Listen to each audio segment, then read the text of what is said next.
Football বিশ্বকাপ খেলতে পারা এক গৌরবের বিষয়। আর কোনো দেশ যদি প্রথমবার বিশ্বকাপে জায়গা করে নিতে পারে তাহলে সে দেশে আনন্দের বন্যা বয়ে যায়। তেমনি একটি দেশ উজবেকিস্তান। মধ্য এশিয়ার দেশ উজবেকিস্তান সাবেক সোভিয়েত ইউনিয়ন থেকে 1991 সালে স্বাধীনতা লাভ করে, আর বাংলাদেশ স্বাধীনতা লাভ করে 1971 সালে। যেখানে আমরা এশিয়া কাপ খেলার জন্য যান জীবন বাজি রেখে লড়াই করে পেরে উঠছি না, সেখানে আমাদের থেকে 20 বছর পরে স্বাধীনতা পাওয়া দেশ এবার ফুটবল বিশ্বকাপে খেলছে।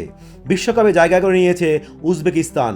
উজবেকিস্তানের রাষ্ট্রপতি শাবকাত মির্জিয়োয়েভ একটি ডিক্রি জারির মাধ্যমে খেলোয়াড় এবং কোচিং স্টাফদের প্রত্যেকের জন্য একটি করে গাড়ি উপহার হিসাবে দিয়েছেন।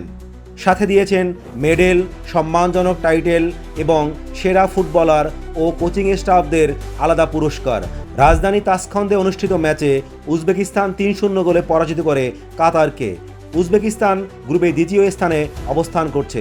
গ্রুপের শীর্ষে অবস্থান করছে ইরান। উত্তর কোরিয়াকে 3-0 গোলে হারিয়ে ইরানও বিশ্বকাপে জায়গা করে নিয়েছে। 2026 ফুটবল বিশ্বকাপ 11 জুন শুরু হচ্ছে। এই প্রথম 48টি দল নিয়ে কোনো বিশ্বকাপ অনুষ্ঠিত হবে। কানাডা, মেক্সিকো ও যুক্তরাষ্ট্রে অনুষ্ঠিত হবে এই 2026 ফুটবল বিশ্বকাপ।